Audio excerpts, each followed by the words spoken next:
मी आदेश बांदेकर आपणा सगळ्यांचं मनापासून स्वागत करतो. आज ज्या वहिनींना भेटणार आहोत त्यांचं नाव आहे सारिका दिनेश काथवटे. ज्या नणंदबाई आव्हान देणार आहेत त्यांचं नाव आहे दित्या विजय गावडे. आणि दुसऱ्या जाऊबाई सुद्धा सज्ज झालेल्या आहेत या वहिनींना आव्हान देण्यासाठी. भारती सागर काथवटे संपूर्ण कुटुंबाला भेटणार आहोत.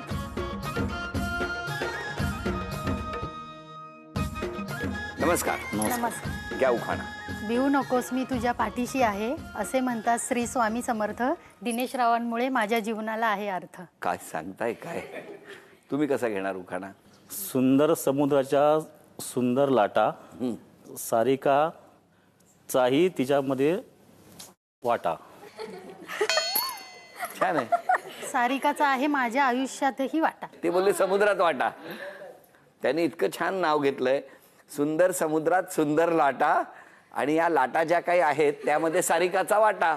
मस्त आहे. अप्रतिम उखाणा आहे. लाटा या प्रत्येकाच्या आयुष्यात येतात. हो हो. म्हणजे सुखाची भरती येते, कधी ओहोटी येते, दुःखाची, असं सगळं चालू असतं ना. मग त्याच्यामध्ये तुमचा अर्धा वाटा असं त्यांना म्हणायचंय. तुमचा चेहरा आयुष्यात पण वाटा पाहिजे ना माझा. आणि आहे. पण ते बोलत नाहीयेत. बोलत नाही म्हणजे घाबरतात मला. हो. काय हो, बालपण कुठलं तुमचं? माझं बालपण ठाण्यातलंच आहे. घरी कोण कोण होतं तुमच्या? आई, वडील, भाऊ, बहीण. आणि तुमचं बालपण कुठलं? पुणे. मग तिथे कोण कोण असतं? आई, बाबा आणि आम्ही तिघी बहिणी. सध्या सगळ्यांची ओळख करून. ही माझी छोटी जाऊबाई. नमस्कार. आणि ते तिचे मिस्टर सागर. ही ननंदबाई दित्या. ते तिचे मिस्टर विजय. नमस्कार. आणि या आत्ते सासूबाई नमस्कार. सुनीता. आणि या हे मामे सासरे. नमस्कार. आणि ती छोटी मुलगी माझी परिणिता. बरोबर. आणि तो मुलगा प्रथमेश. नमस्कार. आणि हे 4 लिटिल चॅम्प्स. अरे वा, व्हेरी गुड. ही आराध्या पुतणी आहे माझी. ही आकांक्षा पुतणी. हा भातचा सोहम. आणि तो पण भातचा छोटा आरुष. अरे वा. मग मला सांगा, किती वर्षापूर्वी आलात तुम्ही ठाण्यात? मी 19 वर्ष. कसं काय?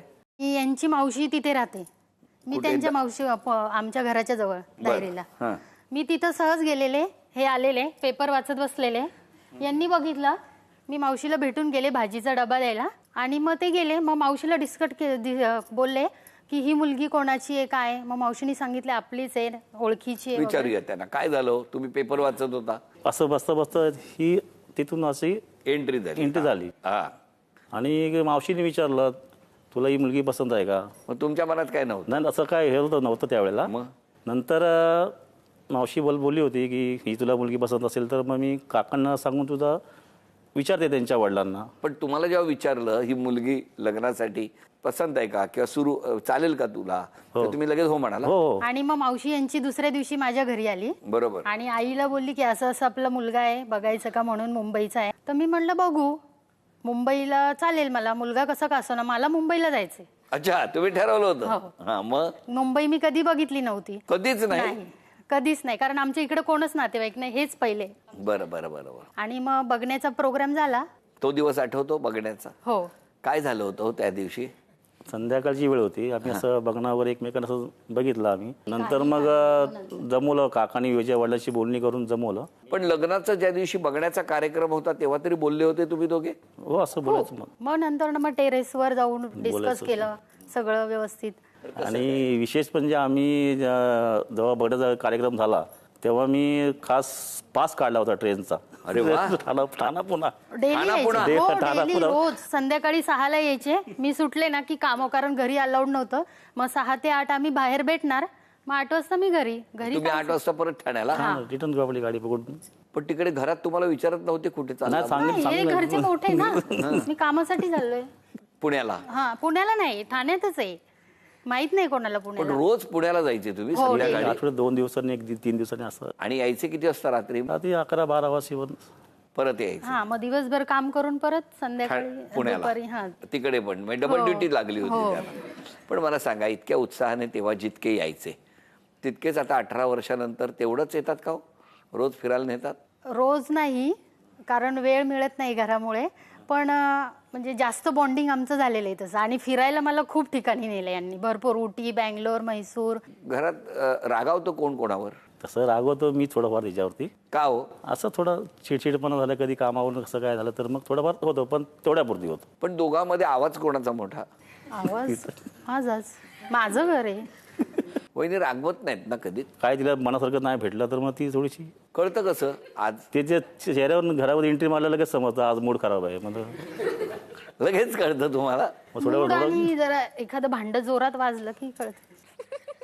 जाऊबाई हसतायत मनापासून. आणि मला मिळालं ना मग आवाज, चमच्याचा पण आवाज नाही येत. नाही. बरोबर. आता एक छोटंसं आव्हान आहे तुम्हाला या पहिल्या खेळात. तुम्ही वहिनींना सोन्याची नथ मिळवून देणार का आम्हाला बघायचं आहे. तुम्ही एक चित्र काढायचं 30 सेकंदामध्ये. ते चित्र जर या सगळ्यांनी ओळखलं तर या माऊलीला आज तुम्ही सोन्याची नथ मिळवून देणार.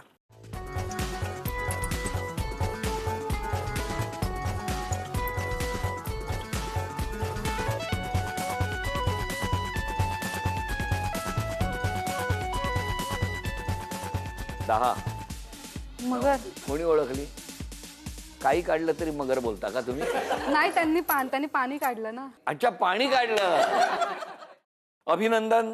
सोन्याची नथ तुम्हाला मिळाली. अभिनंदन. नमस्कार. तुम्ही नणंदबाई, तुम्ही जाऊबाई. तुम्ही कुठे असता? मी ठाण्यामध्येच असते. बालपण कसं गेलं? खूप धमाल. धमाल म्हणजे? मस्तीवालं भरपूर, सगळ्यात लहान असल्यामुळे. आणि ही दोन भावंड कशी वागायची तुमच्याशी? म्हणजे लहान असल्याचा खूप फायदा घेतलेला आहे मी. काय सांगता?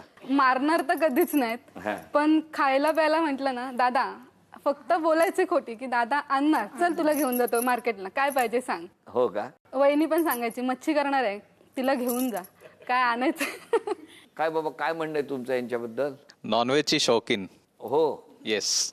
व्हेजच्या दिवशी माझं डोकं खाणार. तुम्ही राहायला कुठे? आम्ही बदलापूरला. पण तुमचं लग्न कसं? अरेंज की लव्ह मॅरेज? लव कम अरेंज. हे कसं काय हो? मी इन्स्टिट्यूट चालवायचो, तो त्याच्यामध्ये वहिनी आणि वाईफ हे दोघेही माझे स्टुडंट होते. छान छान. चांगले विद्यार्थ्यांना तुम्ही शिकवलं. आता किती वर्ष झाली? 10. आता कसं काय स्वभाव? जसे पहिले होते तसेच आजही आहेत. बरं, दोन्ही वहिनींबद्दल काय म्हणणं आहे तुमचं? ह्या खूप साध्या आहेत, हां.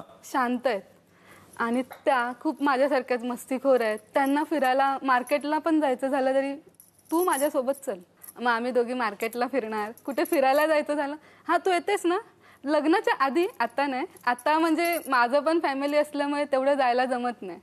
यायला कोरोना. दोन्ही वहिन्या चांगल्या आहेत तुम्ही. दोघी पण खूप चांगल्या आहेत, दोघी पण. पण दोघींनी स्वभावात कुठला बदल केलेला तुम्हाला आवडेल?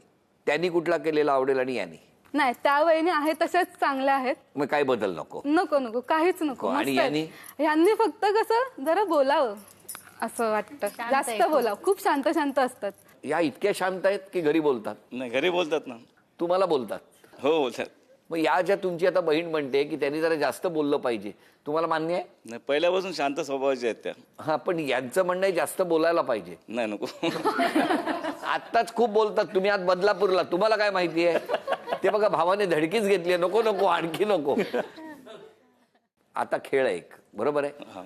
या खेळात कोणी जिंकावं असं वाटतंय? बायकोने जिंकलं पाहिजे का बहिणीने? बहिणीने. काही गरज नाही, ते आजपासून बोलायलाच लागतील. काय हो, कसं वाटतंय आज तुम्हाला? कसं आहे हे कुटुंब? खूप छान. ज्या कुटुंबात तुम्ही आलायत, कसे आहेत सगळे? सगळे अगदी छान आहेत, व्यवस्थित आहेत. काही गोष्टी असतात ज्या खटकतात, पण ते सगळ्या घरांमध्ये नॅचरली असतातच. पण जाऊ जाऊनच खटकत असेल ना थोडंसं? नाही नाही, ते भांड्याचे आवाज वगैरे येतात ना? तिला माहिती, तिला माहितीये भांड्याचा आवाज कशासाठी असतो, तिला सवय झाली. नाही, पण तुमच्या दोघींमध्ये कधी असं अबोला वगैरे झालाय? नाही नाही, असं काही नाही. असं काही नाही? नाही, कधी तरी आपलं त्यांचा स्वभाव थोडासा आहे रागिष्ट. मग जरा राग आला की ते भांड वाजलं की आपण समजून जायचं की आता आपली बाबा गप्प राहिलेलं बरं. आपण आता गप्प राहिलेलं बरं. काकी तशी शांतच आहे, तिने थोडं अजून बोलायला हवं. आता मम्मी माझी एकदम अशी रागीट आहे. हो. छोट्या छोट्या गोष्टीत चिडत असते. म्हणजे अरे अरे अरे अरे. कुटुंब छान आहे, उत्तम आहे होय ना? एकदम. काही आम्ही कधी गेलो तर आमचं मानपान करतात आमचे दोघांचे पण. शांती आहे. हा शांती आहे. तुम्हाला आवडेल शांत? आम्हाला आवडतं घरात शांतता आवडेल. आवडतं, शांतता आवडतेच आम्हाला एकदम. आई, तुमचं काय म्हणणं आहे? दोघंही व्यवस्थित आहेत, काय त्यांचं हे नाही. फक्त दोघं पण तापट स्वभावाची भरपूर आहेत. दोघे? दोघंही. मग तापटपणा थोडा कमी. तापटपणा कमी करावा बस. घरातली भांडी बघितली का कशी झाली? कढई कुठली आणि पेला कुठला कळेन असं झालं. असं झालं. नावं सांगा. आरुष. आरुष. अच्छा अच्छा. कितवीत आहेस तू? शाळेत जातो? चौथीत? दुसरीत? नाव सांग. सोहम विजय गावडे. तू कितवीत आहे बाळा? मी चौथीत. चौथीत. मामी जास्त रागावते का रे? खरंय. मग सगळे म्हणतायत मामी रागावते. मग मामा? मामा पण नाही. तुझे लाड करतात? अरे वा. नाव सांग बाळा. माझं नाव आकांक्षा सागर कातवटे. काकी आणि आई रागावतात का कधी नाही. तुझ्यावर? थोडस कोण रागावतं? दोघी थोडे रागवतात, पण काकी थोडीशी, मम्मी पण थोडी रागावतात. बरं आहे, दोघींनी वाटून घेतलंय. थोडी रागावतात. तू कितवीत आहे? मी 5वीत आहे. लहान मुल म्हणून सल्ला द्यायचा असेल मोठ्यांना तर कुठला देशील? काहीच नाही. असेच राहा, असेच थोडे भांडत राहा. नाव सांग बाळा. माझं नाव आराध्या सागर काटवटे. आई आणि आत्या आहे, बरोबर ना? कोणी जिंकलं पाहिजे? दोघी कशा जिंकणार? जिंकतात एकच ना कोणीतरी. मग कोणी जिंकलं पाहिजे? मम्मी. बरं मला सांग, तुला मम्मी रागावते का ग? थोडीशी. आणि काकी? नाही. आणि काका? नाही. बाबा? थोडेस. मम्मी बाबांना रागावते की बाबा मम्मीला रागावतात? बाबा मम्मीला रागवतात. हो. आता या 4 जणांपैकी 2 जण कोणीतरी खेळ खेळणार आणि तो खेळ खेळल्यानंतर या दोघींपैकी कोण पुढच्या खेळात जाणार ते आपण बघणार. बघूया कोणाचं नाव येत आहे खेळासाठी. आराध्या, तू आता आत्यासाठी खेळायचं. हा, तू जिंकलीस तर आत्या पुढे जाणार. तुझी इच्छा आहे मम्मी, गेम करायचा नाही. आराध्या आणि तुझ्याबरोबर कोण खेळणार बघूया आता. थांब. आकांक्षा. चला, एक जण मम्मीसाठी आणि एक जण आत्यासाठी. आता कोण जिंकणार बघूया. विमानं केलेली आहेत कागदाची. ते विमान असं टाकायचं आणि ते या डब्यात जाऊन पडलं पाहिजे. जास्त गुणसंख्या ज्यांची होणार त्या जिंकणार. आणि मग तू जिंकलीस तर कोण जाणार? आत्या. आणि तू जिंकलीस तर आई. बघूया काय होणार या खेळात. चला, आधी तू.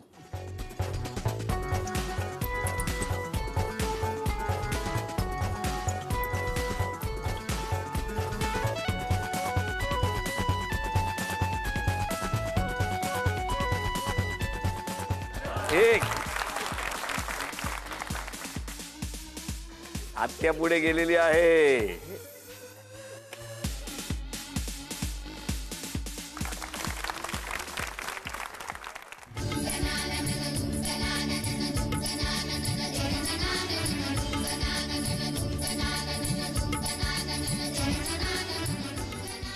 झी मराठीकडून चांदीचं नाणं तुम्हाला मिळालं, अभिनंदन. झी मराठीकडून हा बाजूबंद तुम्हाला मिळाला, अभिनंदन. नमस्कार. नमस्कार. कशी आहे नणंद तुमची?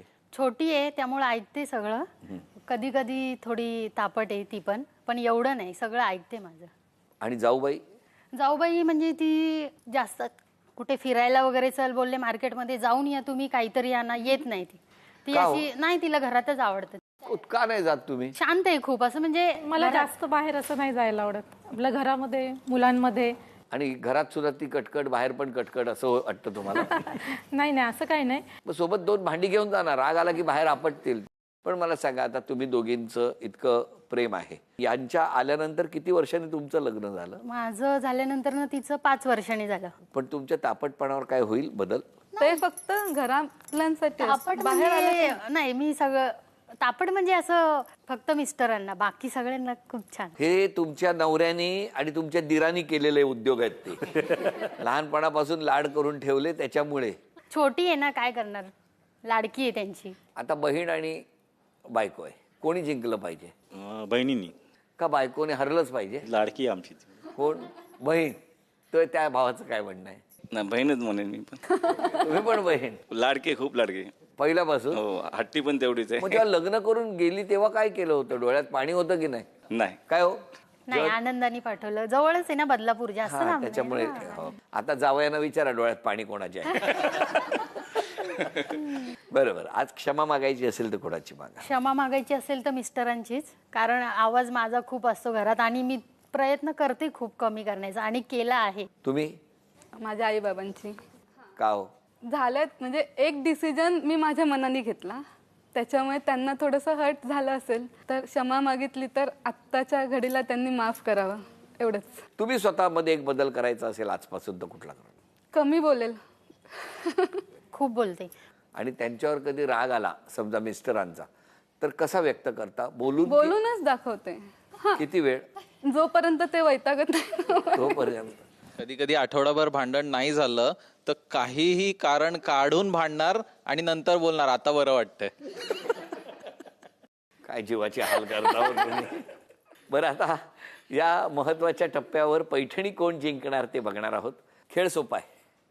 एका बाटलीतून दुसऱ्या बाटलीमध्ये मणी, म्हणजे त्या बाटलीला दुसऱ्या बाटलीला स्पर्श न करता उजव्या हातात ज्या बाटलीमध्ये मणी आहेत ती बाटली हातात घ्यायची आणि ती पडू न देता हळूहळू मणी दुसऱ्या बाटलीमध्ये गोळा करायचे. सर्वात जास्त मणी दुसऱ्या बाटलीमध्ये सर्वात आधी ज्या गोळा करणार त्या ठरणार आजच्या भागातल्या होम मिनिस्टर, ज्यांना मिळणार आहे पैठणी. 1, 2, 3.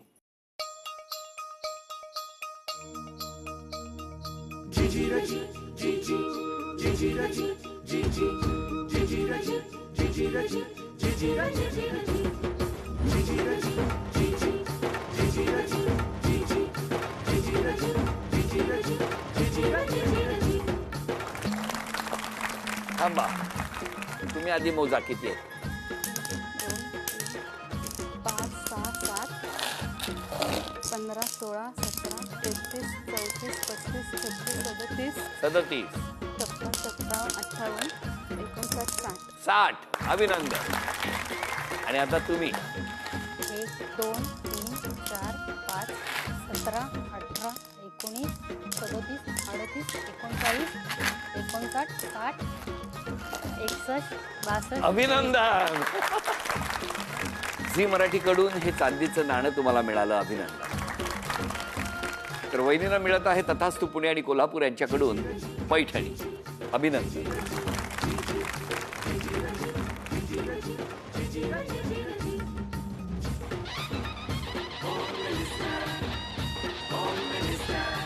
या संपूर्ण कुटुंबाला शुभेच्छा. आपणा सगळ्यांना शुभेच्छा. हसत रहा, आनंदात रहा असं म्हणत आजचा भाग इथेच संपतो आहे. पुन्हा भेटूया अशीच एक पैठणी घेऊन होम मिनिस्टरच्या पुढच्या भागात. नमस्कार.